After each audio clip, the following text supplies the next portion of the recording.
정치 이야기를 하려는 게 아니라 국가보안법이라는 게 있어요. 그게 옛날에 많이 악용된 적이 있었습니다.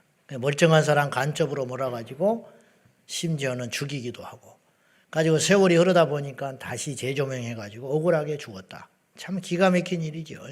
그 가족들과 얼마나 안타까운 일입니까? 국가에서 배상하고 그런 일이 종종 있습니다. 그런 문제가 있다고 국가보안법을 철폐해야 된다.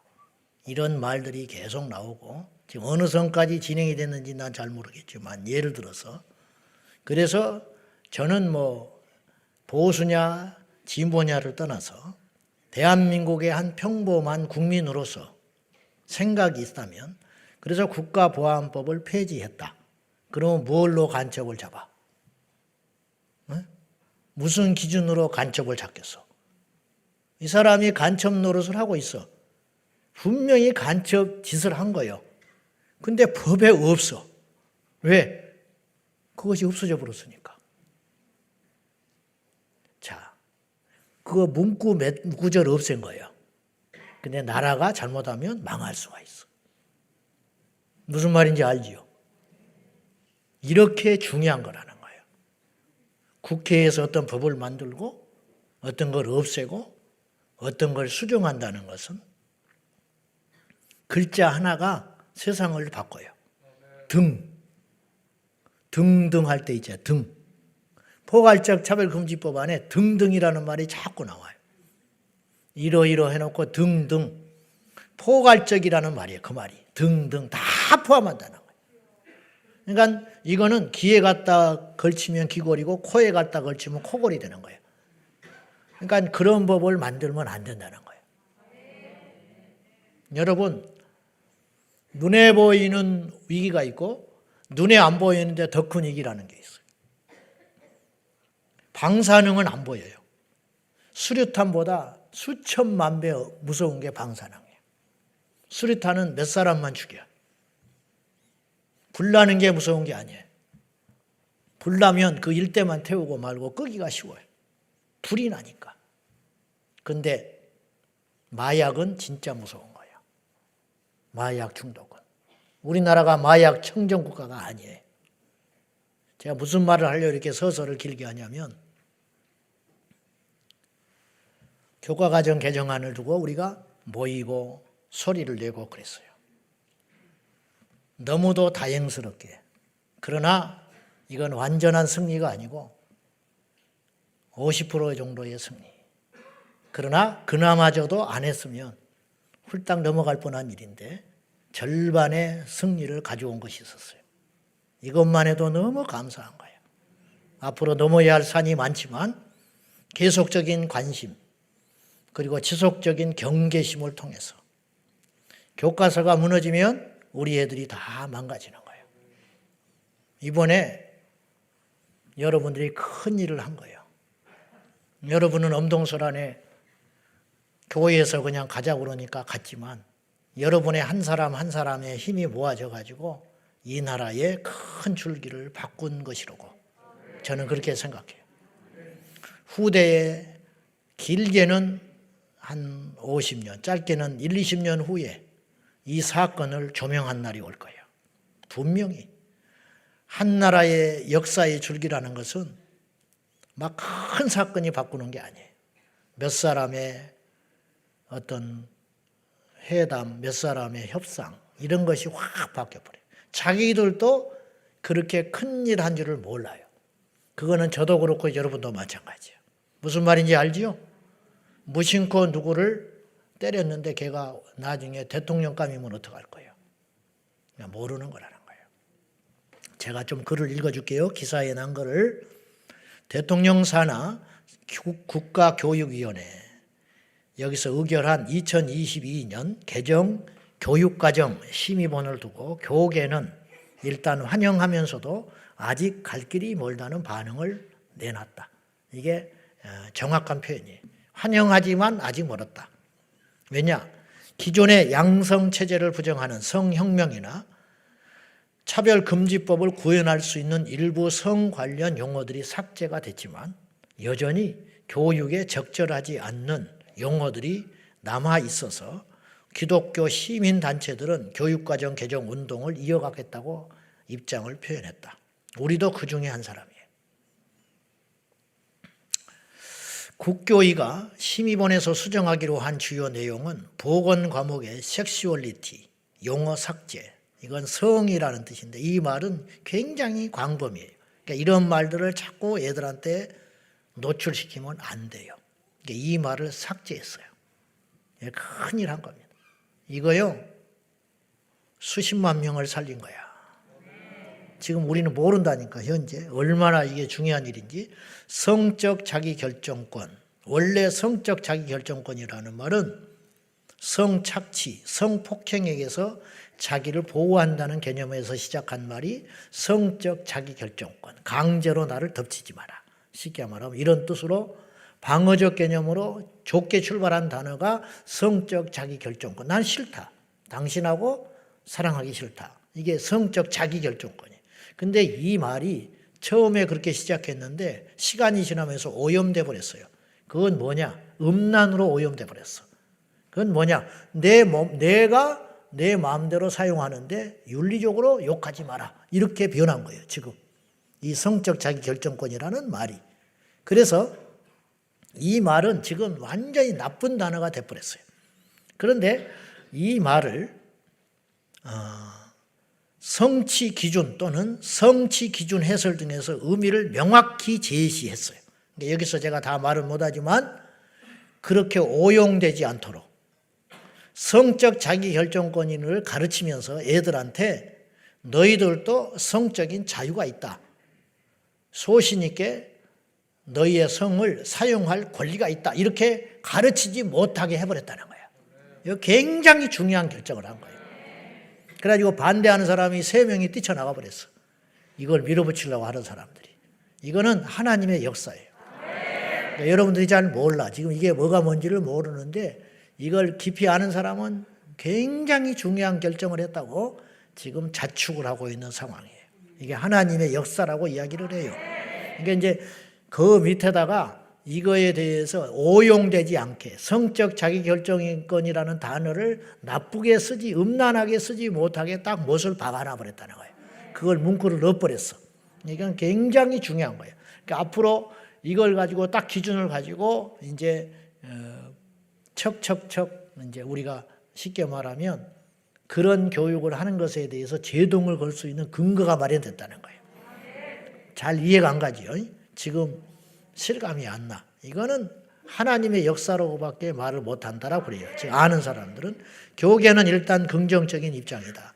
특히 성 관련 용어를 교과서에서 담는 것은 적절하지 않다고 주장했던 교계의 의견이 어느 정도 반영되었다고 보기 때문이다. 그동안 엄동사란에 가서 외치고 여러분들이 모아줬기 때문에 이런 일이 일어나게 된 거예요.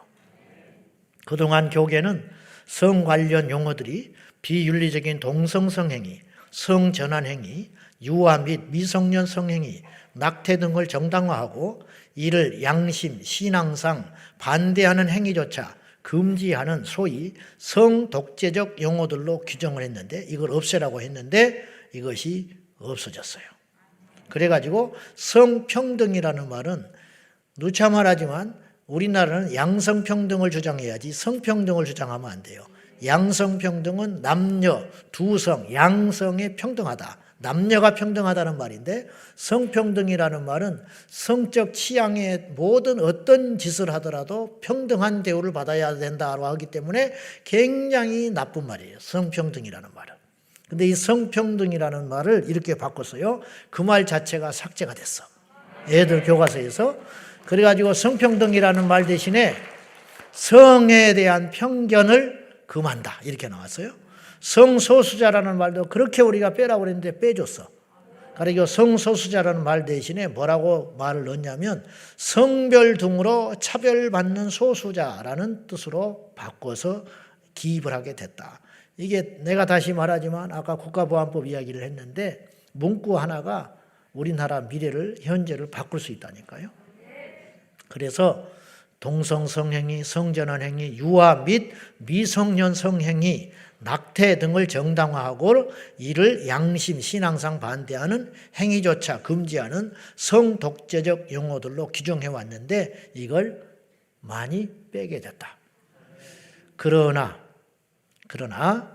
교육과정 개정을 위한 노력을 계속 이어가야 한다는 입장은 분명하다. 그 이유는 여전히 개정교육 개정안과 기존 교과서, 이번에뿐만 아니라 옛날에도 이런 시도들이 많이 있었고 그리고 이런 일들이 자행되고 있었는데 몰랐던 거예요. 그 전에 것까지 뒤엎는 데는 아직 힘이 미약하다 이거예요. 그래서 기존의 교과서 등의 성혁명 구현 용어들이 총론과 강론에 광범위하게 포함되어 있는 바 이번 기회에 이런 용어들이 완전히 삭제될 때까지 우리는 싸워야 한다 이런 말입니다. 현재 사용 중인 많은 교과서에 아동과 청소년 성행위를 부추기는 조기 성애화 내용들, 사회문화적 성, 성인지 감수성 등 각종 성혁명 용어들이 여전히 존재하고 있기 때문에 우리 아이들의 정신을 심각하게 알게 모르게 오염시키고 있습니다. 이러한 것들이 완전히 삭제될 때까지 강력한 투쟁과 저항을 해나갈 것이라고 기독교계에서는 천명을 했습니다. 모든 기독교인이 그러는 건 아니에요. 깨어있는 성도들이 그렇게 하고 있어요. 그래서 올해 마지막 추운, 내일 굉장히 춥겠지만 옷 따뜻하게 입고 한 번만 더 나와주시기를 호소합니다. 그래서 이제 더 밀어붙여야 돼요. 여기서 침묵하면 우리가 속을 수 있어요. 내일 2시에 용산 전쟁기념관 앞에서 지난번 12월 1일 날 집회했던 그 장소에서 이번에는 퍼레이드는 안 해요. 2시간만 딱 집회하니까 시간 되시는 우리 전국에 있는 성도님들 모두 모여주시고 이번 주 주일날 강주 금남로 5.18 광장에서 6시부터지요. 6시부터 대대적인 집회가 있습니다. 광주, 전남, 호남 지역에 있는 성도들 모두 모이시기를 바라고 우리는 서울에서 모입니다. 용산에서 2시에 모이는데 우리 교회에서 12시 반에 버스를 준비해 놨으니까 이제 알죠? 말 안 해도 알지? 교회로 12시 반에 오시고 바로 오실 분들은 그곳으로 오시면 돼요. 옷을 단단히 입고 오세요. 지난번에 추워서 혼났으니까 단단히 입고 오시고 돌아와서 5시 반부터 칸타타 연습한다고 하니까 그렇게 하시고 우리 청년들이 먼저 한 대 차가 선발대로 갑니다. 우리 청년들이 얼마나 귀한지 몰라요. 이제 저들의 미래를 위해서 싸우고 있는 겁니다. 우리 원종호 사모님이 내일 또 찬양인도 합니다. 어쨌든 여러분 한 번만 더 모여주시기 바랍니다. 올해 한 번이에요. 올해 한 번만 더. 또 다음에 어쩔지 몰라요. 더 줘봐요. 그 반응이 어쩔지 몰라서 삼각지역 8번 10번 출구 삼각지역 10번 출구에 모입니다. 그렇게 아시고요. 어쨌든 또 영상을 하나 안 봐도 되는데 한번 봅시다. 왜냐하면 보여주라고 난리니까 또.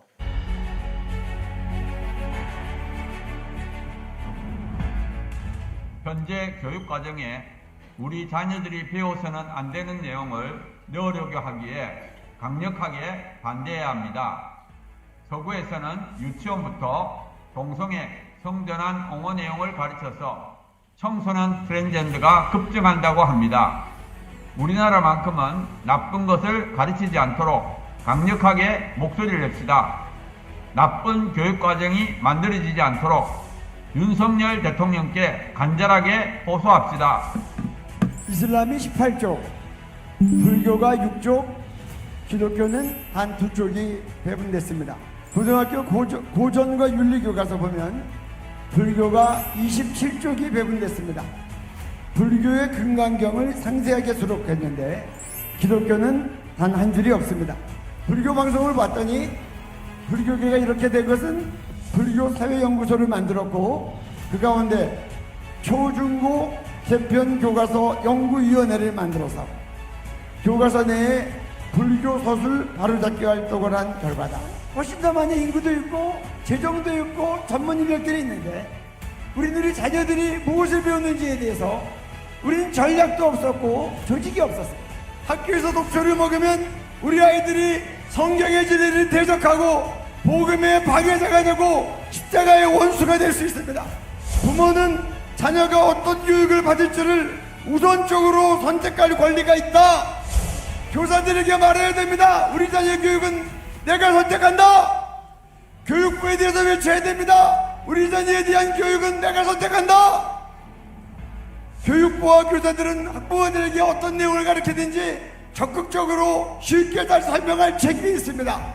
잘못된 교과 내역이 전면폐기 되도록, 새로운 교과서 준비편이 구성되도록 올바른 교과서를 만들어야 합니다.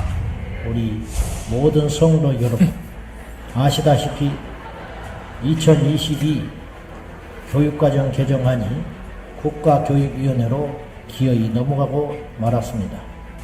이제 더 급박한 영적 전쟁이 시작되고 있는 터입니다.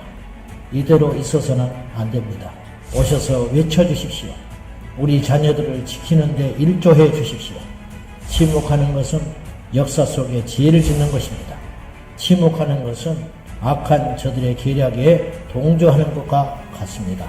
춥고 연말연시 바쁘고 힘들겠지만은 한국교회 성도 여러분 모두 오셔서 동참해 주시기를 간절히 부탁드리고 호소드립니다. 여러분 12월 17일 악한 교육과정 막아서시는 집회에 꼭 나와주시기를 호소드립니다. 우리 아이들 육체, 정신 그리고 영혼까지 모두 파괴해버리는 악한 마귀가 만든 성혁명 교육과정입니다. 또한 너희 자녀들을 위해서 울라라고 하는 주님의 말씀 하나님 순종해서 그 자리에서 우리 자녀 손자들 반드시 살려달라고 우리 하나님께 은혜를 구하는 기도를 할 때 우리가 말씀 순종하여 기도하는 그 자리에서 하나님께서 은혜 베풀어서 이 악한 교육과정 반드시 폐기시키도록 하나님께서 돕는 은혜, 함께 승리하는 은혜를 경험하기를 원합니다. 주의 거룩한 군대 여러분 꼭 나와 주십시오. 감사합니다.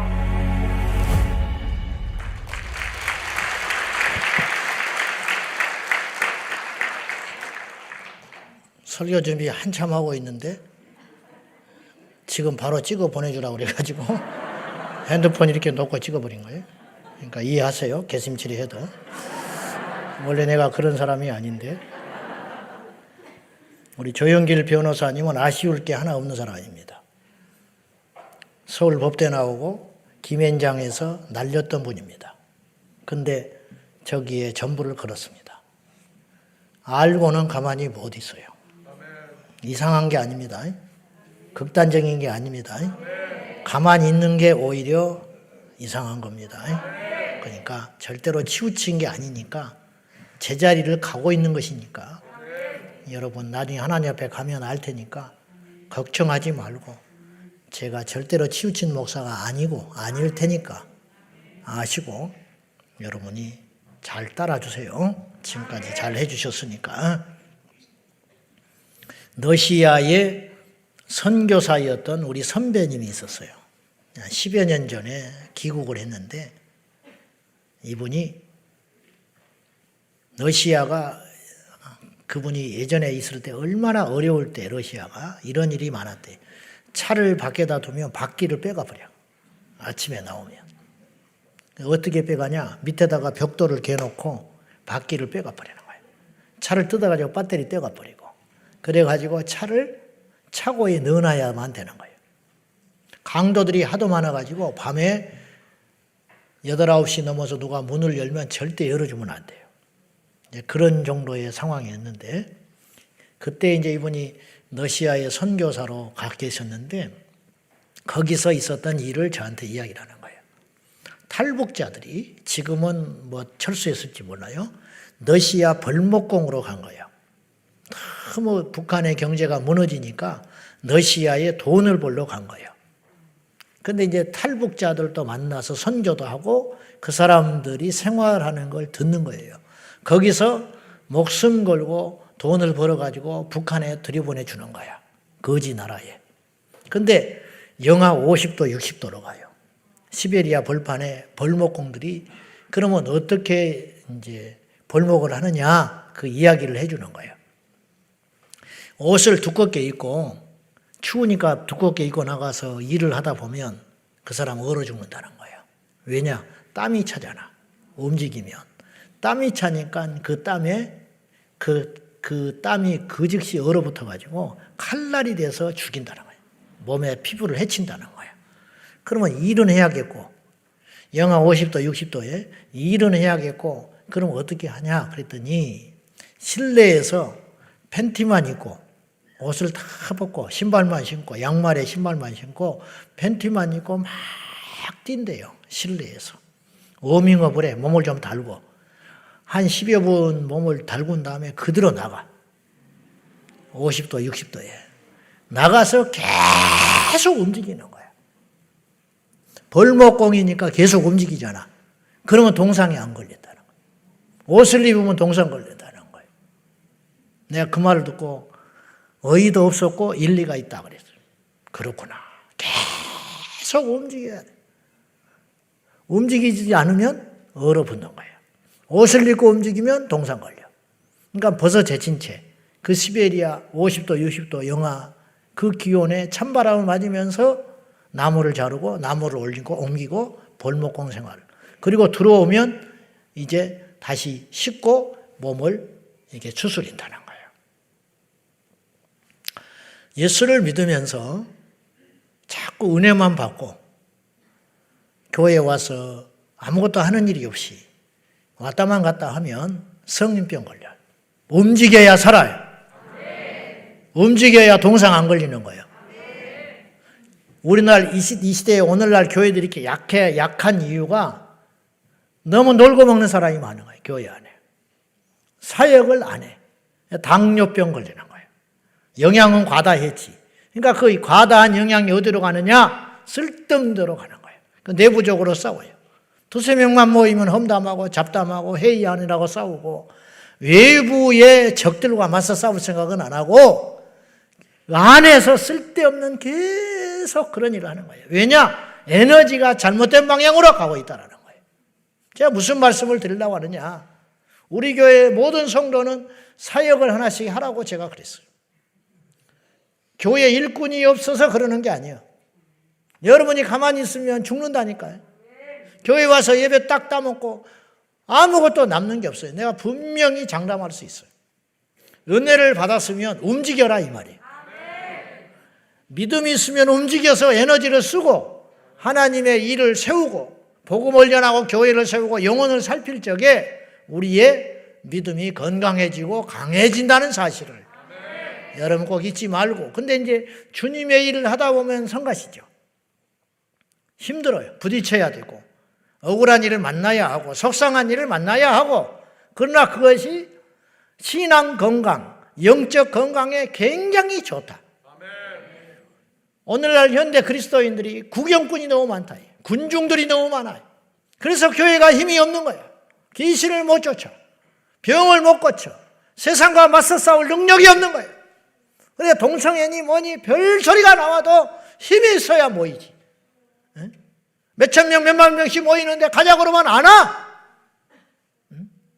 힘이 없는 거야. 너희는 가라. 주님이 그러셨거든. 세상이가 싸우라는 거야. 70명의 제자를 2명씩 파송해가지고 맞서 싸우라고.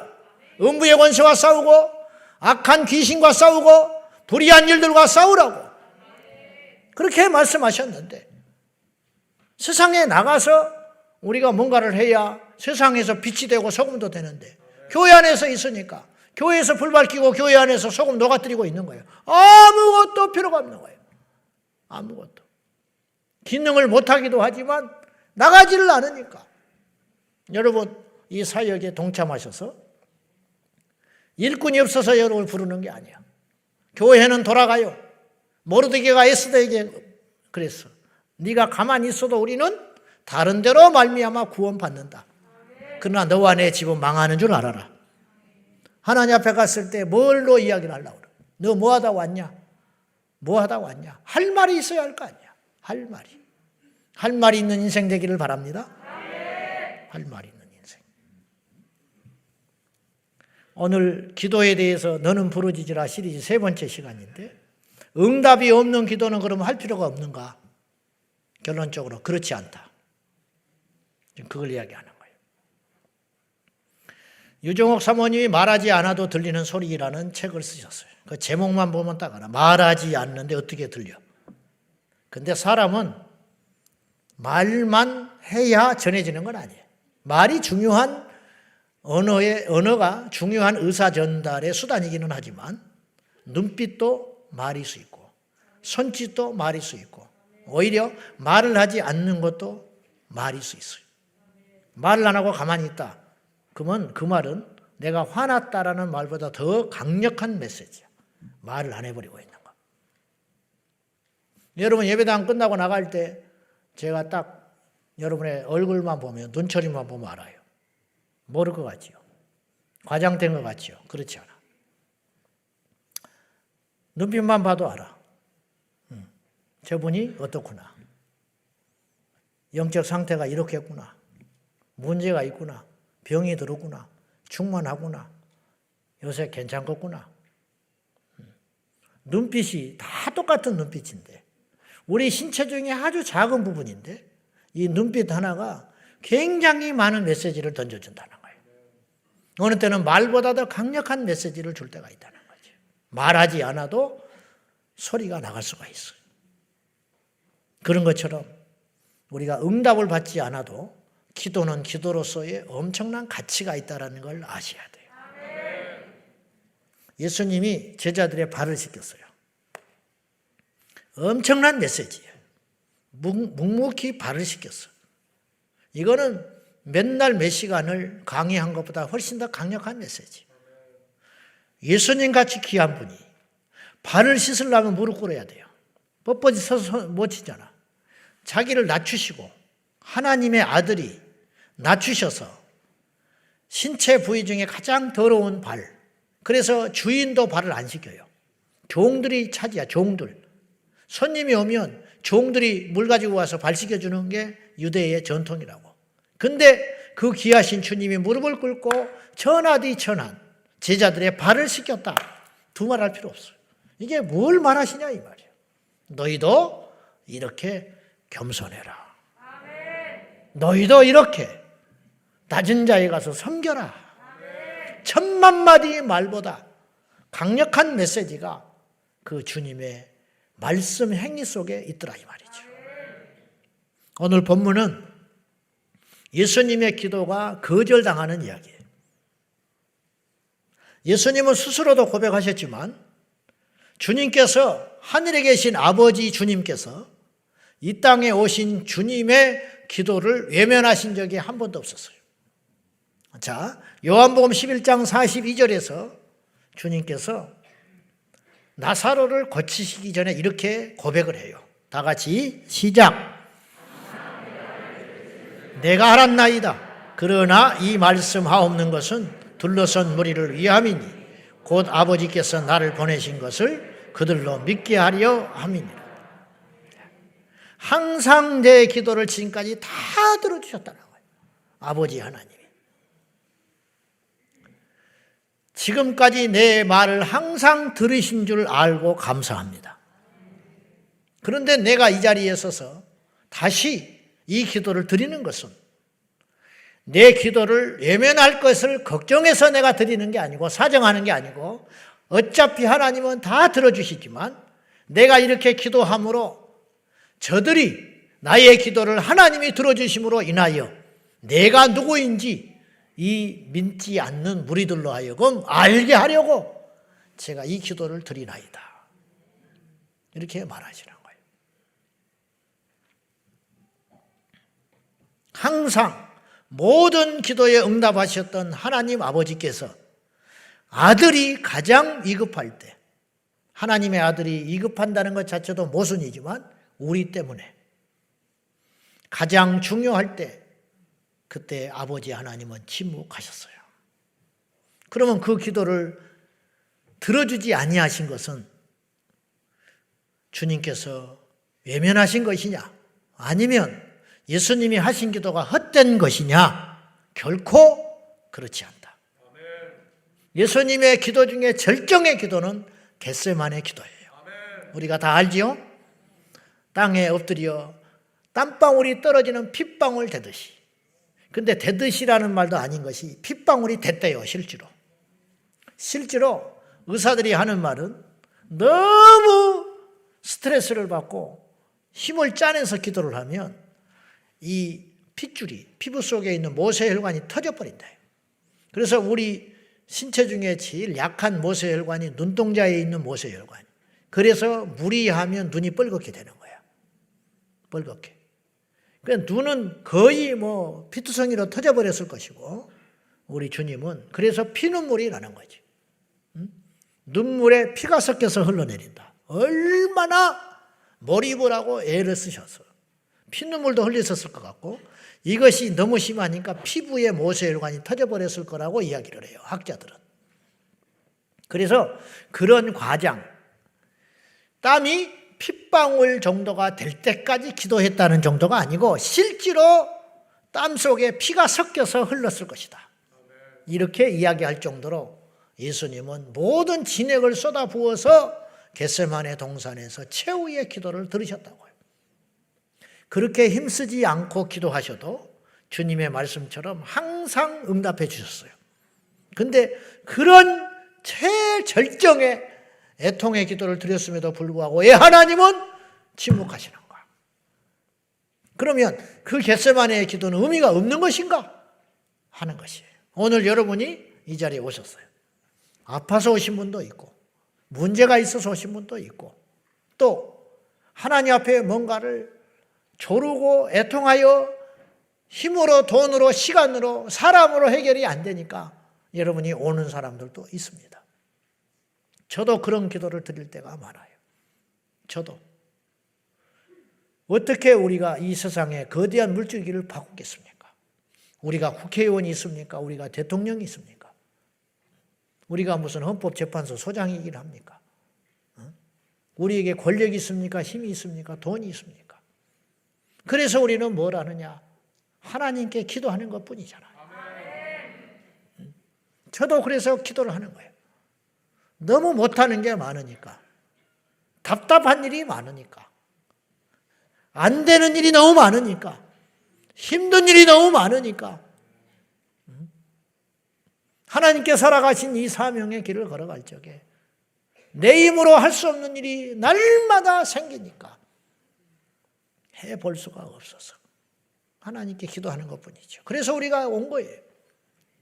그런데 어떤 사람은 응답을 즉각 받기도 하지만 어떤 사람은 10년, 20년 똑같은 기도 제목을 드리고 있지만 응답이 없을 수가 있어요. 그럼 그동안 10년, 20년 동안 그 한 가지의 기도 제목을 앉으면 했다. 새벽에도 밤이고 낮이고 앉으면 했던 그 기도가 그러면 의미가 없는 것인가? 그렇지 않다라는 거예요. 그렇지. 결코 그렇지 않다. 기도는 그것 자체, 기도 행위 자체로서 의미가 있는 것이다. 응답은 하나님께 있는 거예요. 응답은 하나님께 있는 것이고 그 존재 자체로 기도는 의미가 있는 것이다. 군인들이 지금은 3년도 아니지만 2년도 채 안 되지만은 군인들이 전방에 가서 총 들고 지켜요. 먹여주고 입혀주고 그것만이 아니라 그 절정기 젊은 청춘을 1년 6개월 이상 허비하고 말았어요. 그때 뭐 공부를 하겠습니까? 뭐 자기 개발을 할 수가 있습니까? 부모 곁을 떠나서 그런 시간을 보내고 오는 거예요.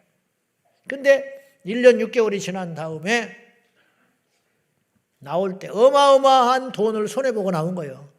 그렇잖아요? 자기의 시간 낭비, 국가적으로도 손해를 엄청 본 거야.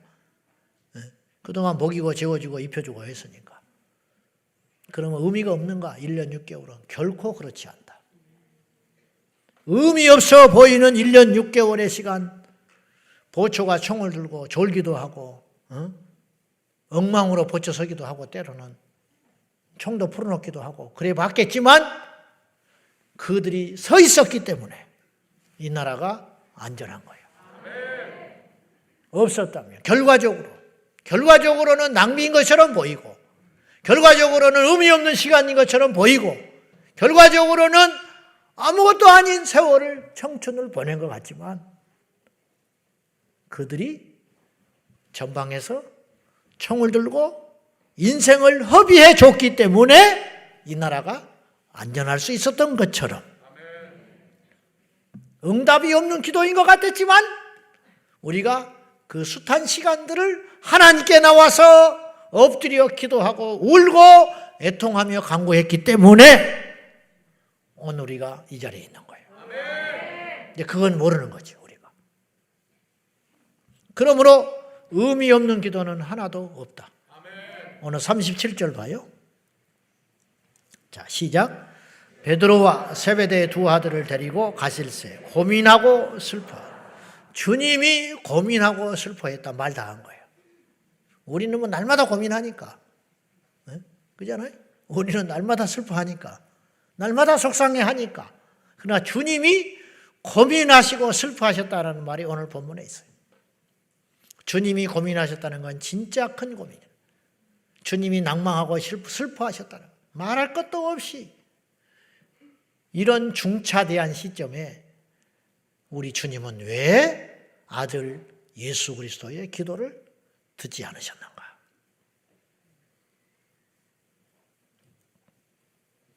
기도란 무엇인가? 꼭 응답만이 기도의 열매인가? 그 이상의 가치는 혹시 있는 것은 아닌가? 그걸 생각해 보는 거죠. 우리 주님은 이 중요한 시점에 겟세마네 동산에서 땀이 핏방울이 되도록 일생일대의 가장 강력한 힘든 기도를 드리고도 응답을 못 받았다면 예수님의 기도는 헛된 것이었는가? 결코 그렇지 않다. 응답이 목적이긴 하지만 응답이 전부는 아니에요. 응답 없는 기도도 위대한 것입니다. 할렐루야. 여러분, 기도 응답을 믿기 전에 우리가 뭘 믿어야 되냐면 기도 자체를 믿어야 돼요. 말이 안 되는 것 같은데 기도 응답을 믿는 것도 중요하지만 기도 행위 자체를 믿어야 돼. 기도는 위대하다. 기도는 능력이다. 기도를 해서 능력도 받지만 기도하는 것 자체가 능력이야. 할렐루야. 기도해서 응답받는 것도 좋지만 기도하는 것 자체가 중요한 가치가 있다. 그래서 첫째, 기도는 그 자체가 능력이다. 기도하면 능력이 임한다. 능력을 구하지 않았지만 기도하면 능력이 생겨요. 여러분이 병 고치기를 위해서 기도하지 않았는데 기도하면 병이 나요. 아셨어요? 영적인 능력을 구한 게 아니에요. 그냥 힘들고 속상해서 막 기도한 거야. 왜냐? 자기는 기도 안 하면 못 살아. 기도 안 하면 절망이 오고 기도하면 힘들고 기도하면 주변에서 그냥 둘 수 없기 때문에 여호와는 나의 피난처이기 때문에 성전에 와서 그냥 기도한 거예요. 그런데 어느 날 기도했더니 능력이 생겼어. 근데 아이러니하게도 그동안 기도하면서 한 번도 울기만 했지 능력 달라고 기도한 적이 없는 거야. 감히 하나님 나에게 병 고치는 능력 주세요. 귀신 쫓아내는 능력 주세요. 사람을 이렇게 복음을 전할 수 있는 말씀의 능력을 달라고 그런 거는 언감생심 구한 적도 없다는 거예요. 근데 기도했는데 귀신이 나와. 그냥 누가 기도해달라고 해서 손을 얹었는데 병이 나. 뭐냐? 기도하면서 능력을 받게 된 거라는 거예요. 아셨어요? 그거. 신문 배달하다 보니까 건강해져 버렸어. 건강하려고 신문 배달한 거 아니야. 취미로 한 거야. 용돈벌이 하려고 한 거야. 목적이 건강이 아니었다니까요. 근데 신문 배달하다 보니까 체중이 빠지고 혈압이 내려오고 어느 날 몸이 좋아져 버렸다는 거예요. 뭐 적절한 예인지는 모르겠어요. 모세는 시내산에서 40일을 머물러요. 머무는 동안에 뭐 했느냐? 십계명을 받습니다. 십계명 돌판을 갖고 내려왔는데 백성들이 모세를 못 쳐다봐. 무서워서 못 봐. 왜냐? 모세 얼굴에서 광채가 나. 이 땅의 모든 목사님은 그걸 부러워해요. 나도 좀 그랬으면 좋겠어. 영권이 확 임해가지고 이렇게 딱 쳐다보면 그냥 못 쳐다봐. 나도 좀 밝은 편이야. 이게. 밝은 편이라고. 좀 다른 쪽으로 밝은 거지만은 좀 반사되죠. 또 아멘 안 해 또 있잖아.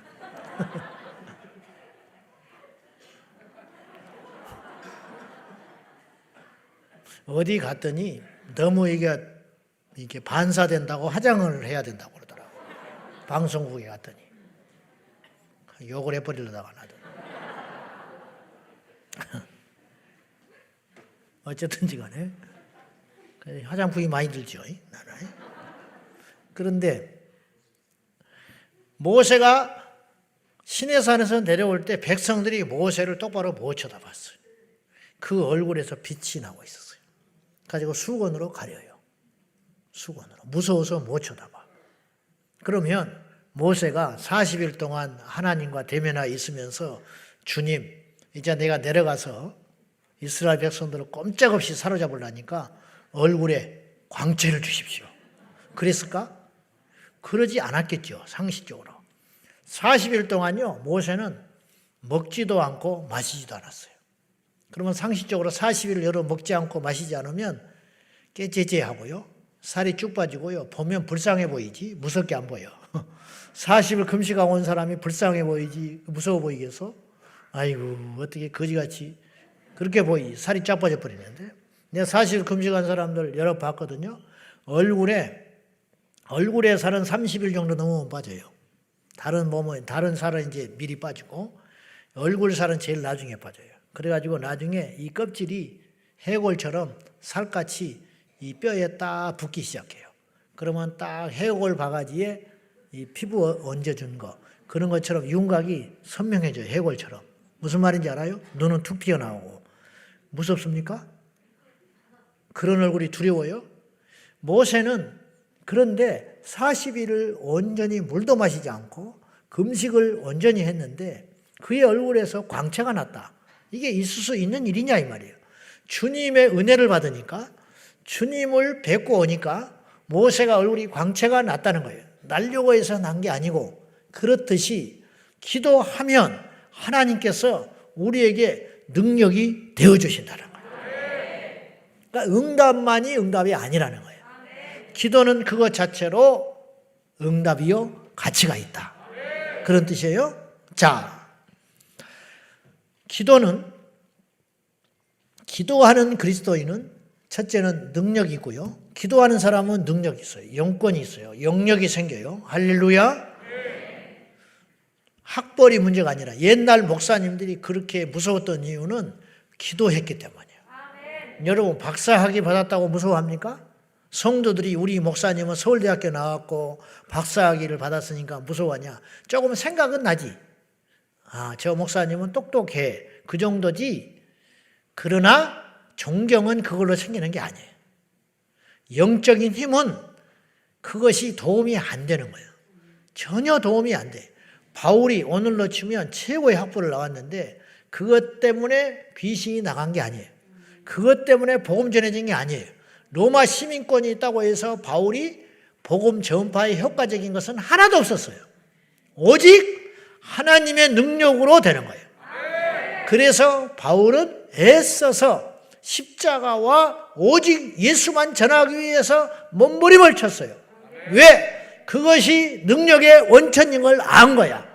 그러면 그걸 유지하고 그걸 얻기 위해서 바울은 어마어마한 기도를 평생 한 거예요. 기도했기 때문에 능력이 나간 거라는 거예요. 두 번째로 기도하는 성도는 우리가 기도하면 어떤 일이 벌어지냐면 기도하면 신앙이 영적으로 건강해져요. 할렐루야. 기도하면 건강하다니까. 기도하는 교회는 건강해요. 기도하지 않는 교회는 계속 병이 들어요. 여기서 문제, 저기서 문제, 이 사람이 문제, 저 사람이 문제. 그런데 기도하는 교회는 어떤 병이 생겨도 어떤 문제가 생겨도 그것을 대처할 수 있는 힘이 생겨. 왜냐? 건강하니까. 우리가 육체의 건강을 비유로 들면 건강의 조건 중에, 건강의 요소 중에 세 가지가 필수적으로 있어야 돼요. 그 첫째가 뭐냐? 건강한 사람은 균형이 있어요. 균형. 고기가 나쁘다고 고기를 안 먹으면 안 돼. 고기가 좋다고 고기만 먹으면 안 돼. 비타민이 좋다고 비타민만 맨날 먹고 밥을 안 먹으면 그 사람은 죽어요. 그럴 거 아니에요. 물을 많이 마시는 게 좋다고 물만 계속 먹으면 그것도 해로울 수 있어. 소금이 해로우니까 소금을 딱 끊어버렸다. 그렇지 않아요. 소금은 우리 몸에 굉장히 필수적이에요. 설탕이 나빠. 그냥 설탕을 딱 끊어버렸다. 그것도 안 되는 거예요. 이런 것처럼 우리 몸에는 필요한 영양소가 균형 잡히게 있을 때 그때 건강한 상태를 유지한다. 이런 뜻이에요. 영양의 균형. 신앙도 마찬가지로 우리의 신앙이 균형이 잡혀야 돼. 절대로 극단적이면 안 돼요. 귀신만 맨날 쫓아. 근데 신기하죠? 귀신만 쫓으면 귀신이 안 달라붙어야 되는데 그 교회는 1년 365일 귀신만 쫓고 있어요. 그 교회는 방언만 해. 방언. 모든 성도가 방언을 해. 애부터. 방언은 좋은 것이지만 모든 성도가 방언할 뿐만 아니라 대표기도 할 때도 방언을 해. 그러면 교회가 부흥이 안 돼. 왜냐? 세상 사람들이 와가지고 뭐라고 그러냐면 이단이라고 그래. 이단이 아닌데 이단 취급을 받는 거예요. 치우쳐 있으니까. 어떤 교회는 맨날 예언을 해. 전부 예언만 해. 그냥 둘이 만나면 예언을 해. 만나기만 하면 예언을 하고 있어. 그러면 그 교회는 무너지는 거야. 예언이 나쁜 게 아니라니까. 성경에 예언도 나왔고 방언도 나왔고 귀신 쫓아내는 축사의 능력도 나왔고 신의의 능력도 나왔지만은 그러나 교회가 그것만 치우쳐 있어서는 안 된다는 거예요. 어떤 교회는 청년들만 많아. 청년 교회야. 좋아. 근데 나이 드신 분들은 견디지를 못해. 그럼 어떡할 거예요, 이제 그것은 결코 건강한 공동체가 아니다라는 거예요. 극단적인 건 좋지 않아요. 개인의 신앙도 마찬가지로 특별히 성경은 우리에게 말세를 만난 성도들에게 우리에게 균형 잡힌 건강한 성도가 되라고 끊임없이 권면하고 있어요. 데살로니가 전서 5장 23절이에요. 다 같이 시작.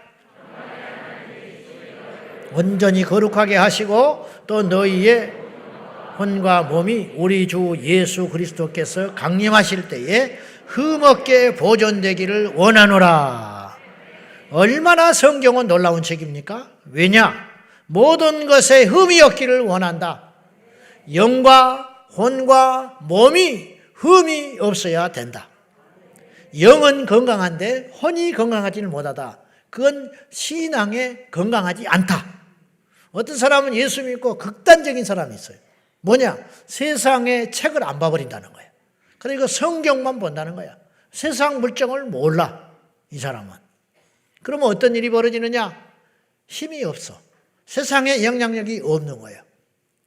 어떤 사람은 또 예수 믿고 세상의 모든 것을 버렸다면서 영적인 것만 쫓아다녀요. 영. 그런다고 그 사람 밥을 안 먹냐? 예수 믿고 나서 영적으로 치우쳐가지고 극단적으로 결혼도 안 해버리고, 뭐 자녀들 있는 것도 안 돌아봐 버리고, 부모도 안 돌아버리고, 이런 식으로 자기는 주님만을 사랑한다는 거예요. 주님만을. 이렇게 되면 어떤 일이 벌어지느냐? 건강하지 못하다. 그런 상태로 주님 앞에 가면 육의 것이 건강하지 못하니까 영은 건강하다 치더라도 결국은 그것도 영적으로도 건강하지 못하니까 결국은 영과 혼과 육이 똑같이 균형이 잡혀야 영도 건강하고 혼도 건강하고 육도 건강한 거예요. 근데 이 중에 하나만이라도 무너지면 다른 두 가지도 다 무너지게 된다는 거예요. 우리 주님은 놀랍도록 균형 잡힌 분이에요. 잔치집에도 가셨어요. 즐겁게 마시셨어요. 혼인잔치에도 가셨고 문제도 해결해 주셨어요. 장례식장에도 가셨어요. 우리 주님은 육신의 아들로서도 충실한 삶을 보내셨어요. 그리고 하나님의 아들로서도 충실한 공생애를 보내셨잖아요. 어때요?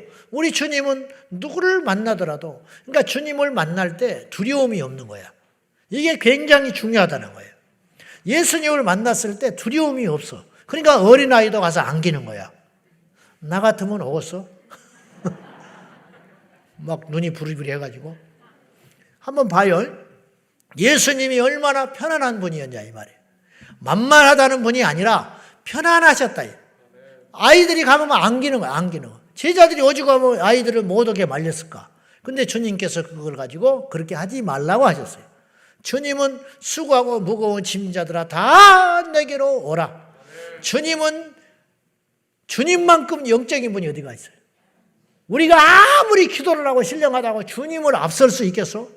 주님보다 영적인 분이 어디가 있냐고.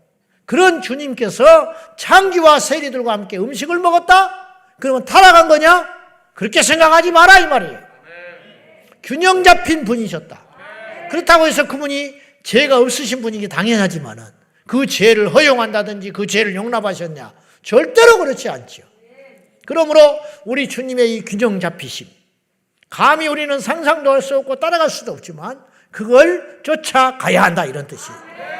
너 예수 믿더니 더 좋아지고 더 발전해지고 더 세련되고 더 넓어지고 더 강해지고 더 단단해지고 더 친절해지고 더 사랑이 넘치고 더 여유가 있어야지.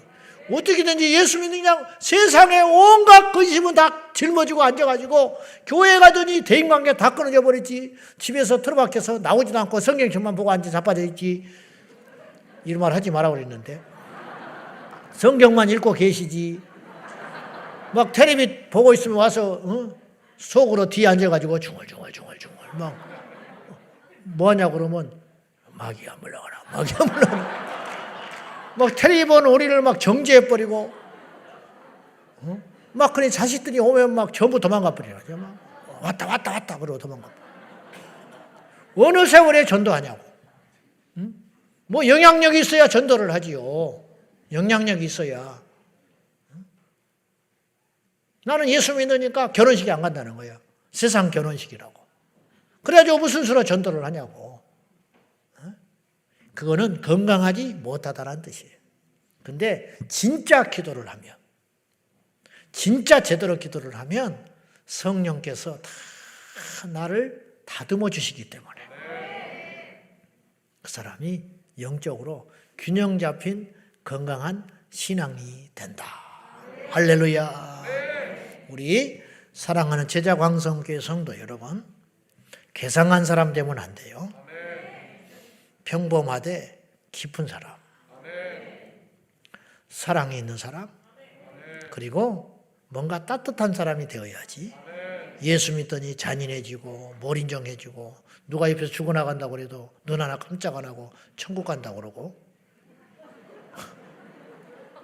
깝깝하지요. 절대 그런 식으로 하면 안 된다는 거예요. 두 번째, 기도하면 건강한 신앙이 되는데 건강하다라는 말은 영적으로 회복력이 빠르다 그런 뜻이에요. 건강한 사람은 하룻밤 자고 나면 피곤이 싹 없어져요. 근데 간이 건강하지 못한 사람은 잠을 자고 자도 피곤이 안 풀린다고 그래요. 어깨가 무거워 죽었다는 거예요. 영적으로도 회복력이 빠르다는 말은 뭐냐? 넘어졌다가도 금세 일어난다 이 말이에요. 금세. 그냥 뭐 하나 넘어지면 평생 가버려. 무슨 말이냐? 우리가 얼마나 실수가 많습니까?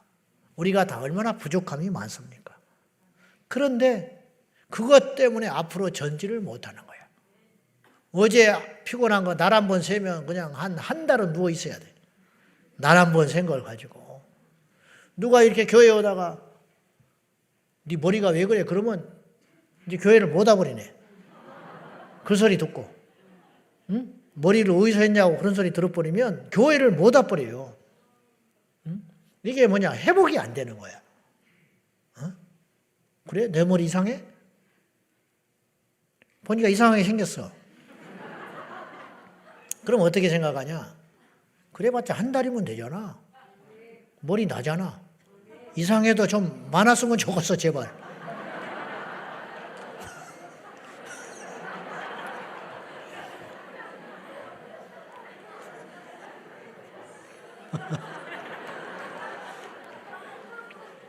꼭 이런 말 할 때 앞에 앉아 있어가지고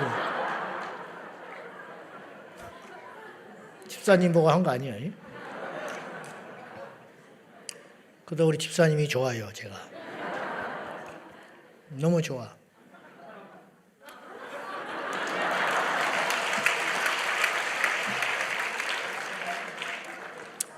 파당을 만들면 안 되는데 하나 만들려고 그래. 뭘 만든지 알겠죠? 다윗의 회복력을 보세요. 다윗은요, 어지간한 사람 같으면 마귀의 참소를 받아서 쓰러져 가지고 지옥 가야 할 사람이에요. 여러분, 하나님의 사랑을 받고 하나님께서 높인 사람이 추락해버리면 추락이 커요. 가룟 유다더러 주님이 네가 나지 않았으면 좋을 뻔했다. 유다는 태어났기 때문에 불행한 사람이에요. 예수님의 제자가 됐다는 건 엄청난 축복입니다. 근데 그 복을 차버린 사람이에요.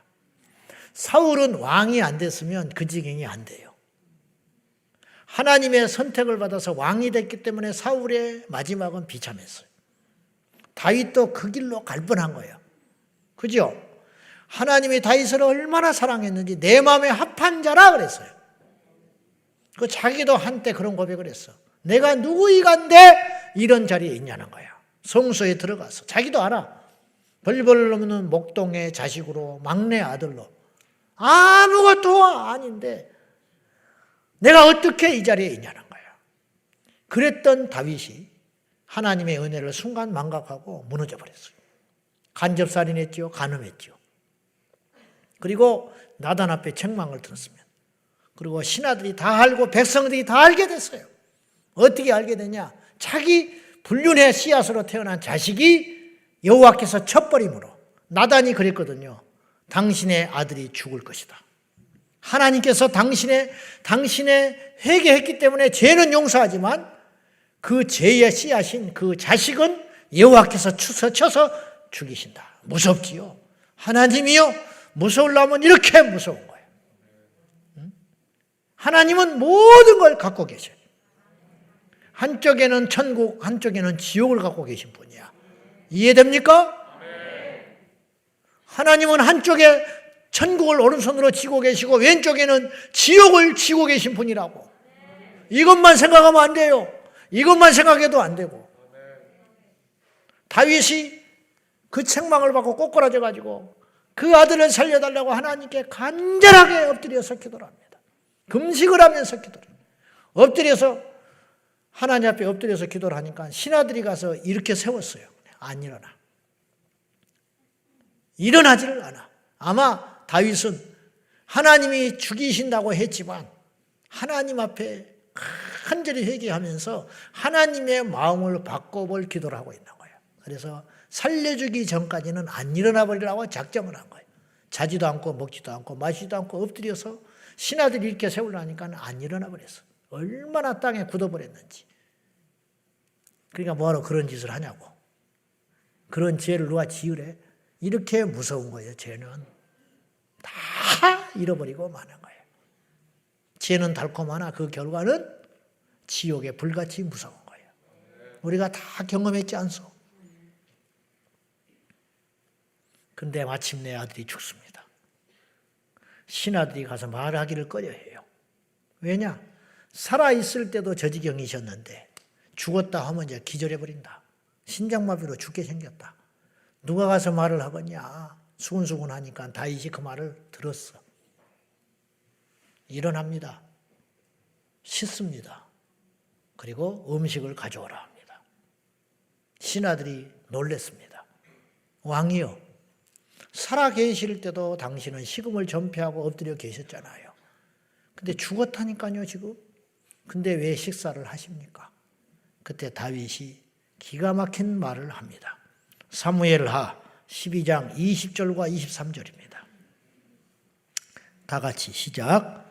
다윗이 땅에서 일어나 몸을 씻고 기름을 바르고 의복을 갈아입고 여호와의 전에 들어가서 경배하고 왕궁으로 돌아와 명령하여 음식을 그 앞에 차리게 하고 먹으니라. 지금은 죽었으니 내가 어찌 금식하랴. 내가 다시 돌아오게 할 수 있느냐? 나는 그에게로 가려니와 그는 내게로 돌아오지 아니하리라. 아니라. 역사에 남을 만한 말을 했어요. 나는 그에게로 가려니와 그는 나에게 돌아오지 못하지 않느냐. 얼마나 맞는 말이요. 그렇잖아. 이제 내가 가서 그를 만나는 길밖에 더 있냐. 그 영혼을 데려가셨는데 데려간 그 영혼이 나한테 오겠냐. 그러면 나는 더 이상 부질이 없다. 금식하면 뭐하고 기도하면 뭐하고 엎드려 있으면 뭐하고 알아누우면 뭐하냐. 이 정신 차리고 정사를 돌봐야지. 그리고 기가 막힌 건 20절에 성소에 들어가서 뭐를 했어요? 경배했어요. 불륜의 씨앗으로 태어난 자식이 죽었는데 사고로 죽은 것도 아니고 병들어서 죽은 것도 아니고 여호와께서 쳐서 죽었는데 그 수치스러운 일이 벌어졌는데 데려간 다음에 다윗은 성소에 올라가서 여호와를 경배하고 나와서 먹고 마셨다. 그건 뭐냐? 이제 나는 옛일을 생각 안 할란다. 이 엄청난 회복력. 신하들이 수근거리지 않겠어요?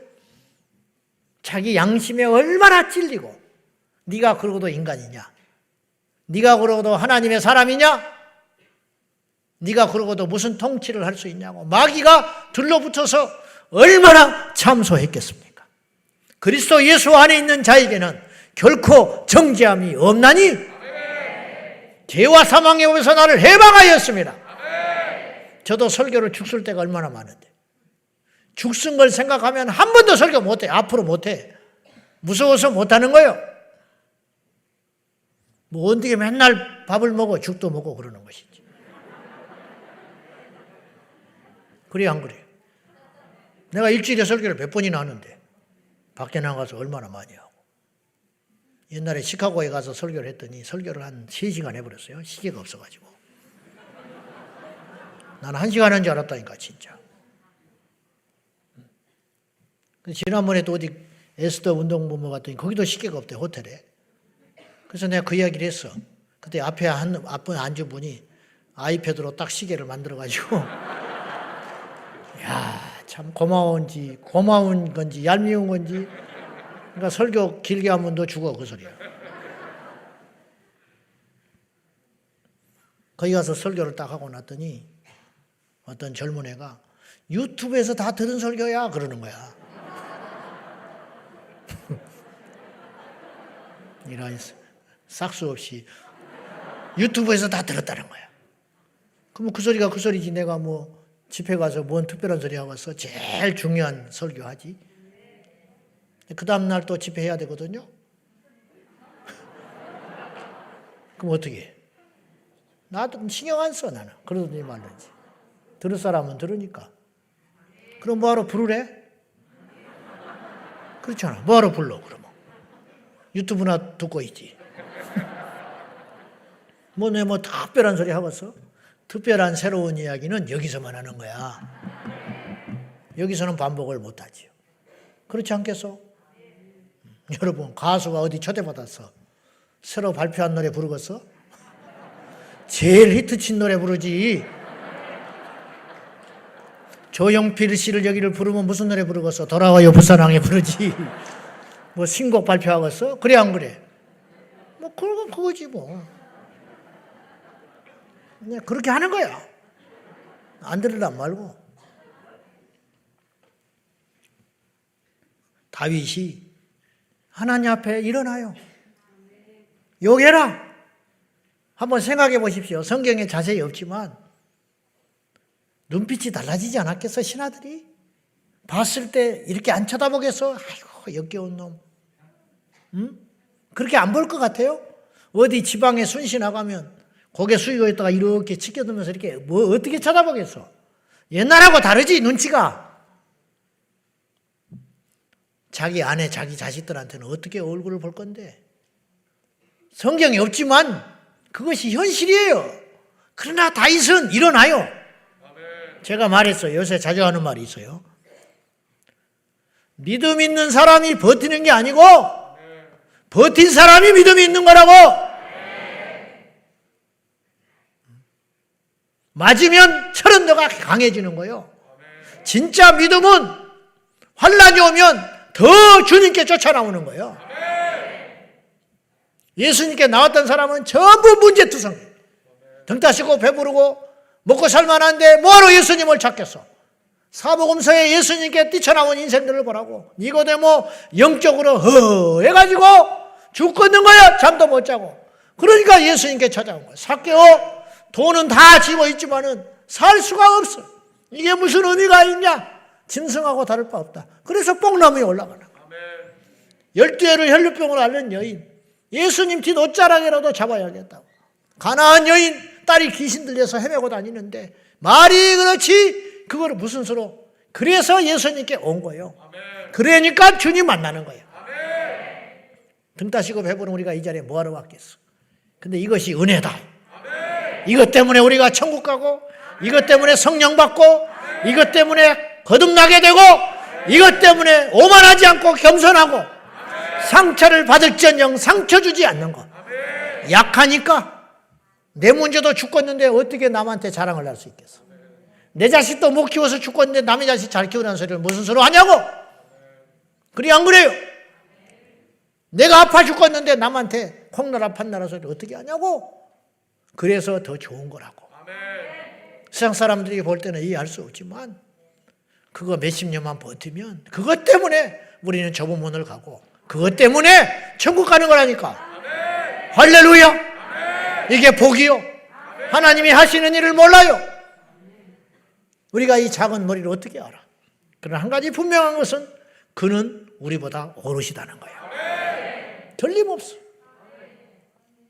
다윗에게서 배우는 것은 골리앗을 이기는 것만이 아니라는 거예요. 무서울 정도로 회복력이 뛰어나더라. 확 일어나 버려. 그러든지 말든지. 근데 하나님이 다윗을 엄청나게 사랑해요. 다시. 그래가지고 밧세바를 다시 아내로 취하여 동침을 했는데 솔로몬이 태어났어요. 여디디야. 하나님의 사랑을 입은 자라. 와, 근데요, 정실 자식도 아닌데 솔로몬이 다윗의 후계를 이어서 왕이 되었어. 이쯤 되면 뭐냐? 완벽한 회복. 그 윗 자식은 하나님이 쳐서 데려갔지만 두 번째로 태어난 자식은 후계자로 주셨다. 이건 뭐냐? 다윗과 하나님 사이가 완전히 회복됐다는 걸 의미하는 거예요. 물론 죄의 대가는 치렀어요. 무서우리만큼 치렀어요. 자식한테 쫓겨다녔고 백주 대낮에 너는 은밀히 행하거니와 그의 자식 바세 그의 자식 압살롬이 후궁을 아버지의 후궁들을 범해버렸어. 그런 수치를 당하는 대가를 치르기는 했지만 중요한 건 하나님께서 다윗을 다시 회복시켜 줬다는 거예요. 여러분 다시 일어나면 돼요. 다시 일어나면 돼요. 지난날의 잘못과 죄가 나를 묶었다면 나는 이 자리에 못 섰어요. 수천 번 죽었어요. 정죄해서 구멍 속에 들어가가지고 햇빛을 못 보고 커튼 쳐놓고 나는 죽어버렸어야 돼. 그런데 다시 일어났어요. 하나님의 은혜로. 앞으로도. 여러분도 마찬가지. 그것이 건강한 것인데 그렇게 하는 원동력은 어디서 오느냐? 기도에서 온다. 그러니까 응답이 없어도 기도하는 사람은 다시 회복될 수 있다라는 거예요. 다윗이 엎드려 기도했으니까 일어난 거예요. 할렐루야. 엎드렸기 때문에 일어난다. 엎드렸기 때문에. 서 있으면 무너지는 거예요. 하나님께 엎드렸기 때문에 일어났다고. 아무리 큰 죄를 짓고 잘못을 했다 할지라도 하나님께 엎드리면 다시 주님께서 일으켜 세워주시는 은혜가 있더라 이 말이죠. 실패한 횟수가 문제가 아니에요. 넘어진 횟수가 문제가 아니에요. 지금이 어떠냐가 중요해요. 잠언서 24장 16절 시작.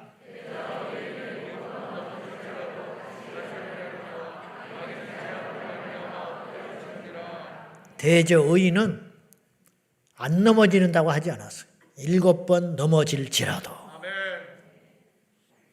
7번을 넘어지더라도 다시 일어나는 자가 의인이야. 착한 자가 아니에요. 하나님 나라 갈 수 있다 그런 뜻이요. 여기서 의인이라는 말은요.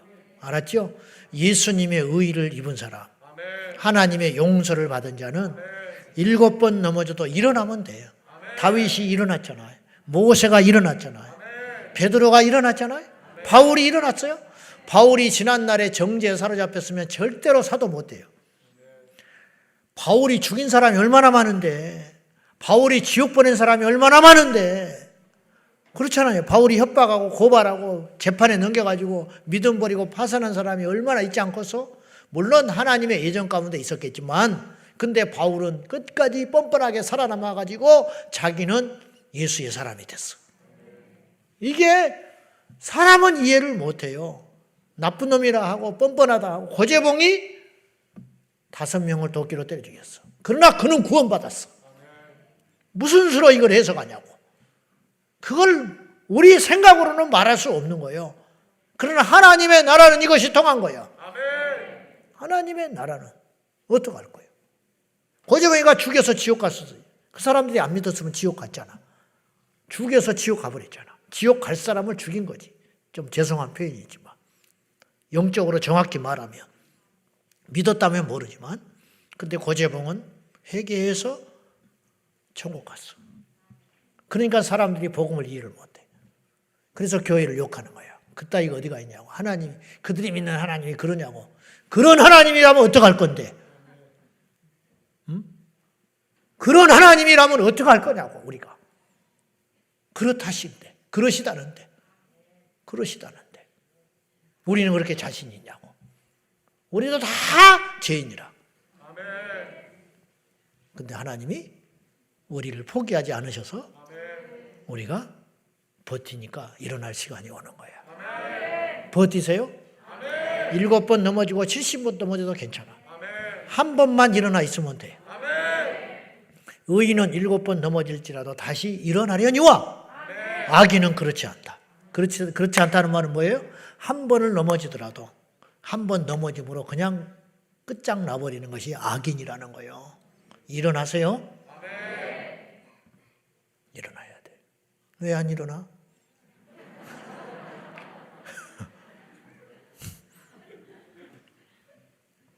자, 말씀 맺을게요.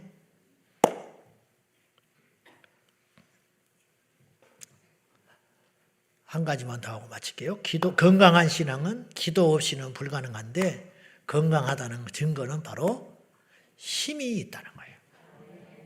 힘. 버틸 수 있는 힘. 죄도요, 힘이 있어야 이겨. 죄에 왜 지느냐? 죄보다 약하니 거예요. 싸웠는데 졌어. 힘이 없어서 진 거야.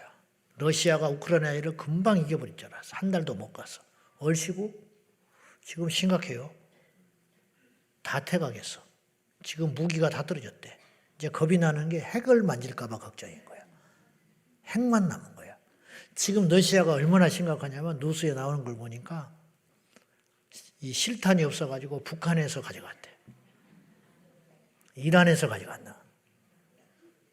지금 겨울에 방한 이 군인들 군복이 모자라가지고 북한에서 군복을 가져갔대. 거지 나라에서 그걸 가져갈 정도로. 나 그걸 보고 참 웃어야 할지 울어야 할지 몰라. 5주간 공색하면 북한에서 군복을 가져갔다는 거예요. 북한도 죽었는데. 그러니까 이 정도로 지금 심각해. 결국은 힘이 그거밖에 안 된 거예요. 뭐 어쩌고 저쩌고 해도 세계 뭐 2번째, 3번째 그럴 줄 알았는데 뚜껑을 열어보니까 그거밖에 안 된 거예요. 우리도 마찬가지라는 거예요. 우리는 다른 데서 힘이 오는 게 아니에요. 그리고 다른 데서 오는 힘은 가짜예요. 그건 힘도 아니고 그거 의지하면 안 돼요. 내가 눈을 들어 산을 들리라. 나의 도움이 어디서 올꼬? 산에서 오는 게 아니라니까. 산에서 오는 건 가짜예요. 그 힘은 썩은 동아줄과 같아. 사람을 의지하지 마라. 변한다. 열방도 의지하지 마라. 그 힘은 사라지게 되는 것이다. 재물에 헛된 소망을 두지 마라. 자식, 그냥 손이나 버리지 않으면 다행이다. 오직 우리가 의지하여 힘이 올 때는 어디냐? 하나님밖에 없다. 하나님께 아무리 힘이 온다고 떠들어봤자 기도하지 않으면 하나님과 우리 사이에 연결이 안 되는데 무슨 힘이 오겠어? 힘이 오려면 기도의 통로를 통해서 온다 이 말이에요. 기도하면 힘이 빠지는 게 아니라 힘이 생기고, 기도하면 시간이 낭비되는 것이 아니라 시간이 남고, 할렐루야! 기도하면 시간이 남아요. 왜냐? 하나님이 일해 주시기 때문에. 기도하면 힘이 없어지는 게 아니라 힘이 생겨. 왜냐? 영적으로 분명해지기 때문에. 그래서 우리가 기도하면 그것 자체로 능력이 있고 그것 자체가 가치가 있고, 그러므로 기도의 응답도 믿어야 되지만 뭘 믿어라? 기도를 믿어라. 기도를 믿어라. 기도하면 건강하다. 어떻게 해서 건강하냐? 균형이 잡힌다. 영과 혼과 육이 균형이 탁 잡혀. 기도하는 사람은 온전해져. 할렐루야.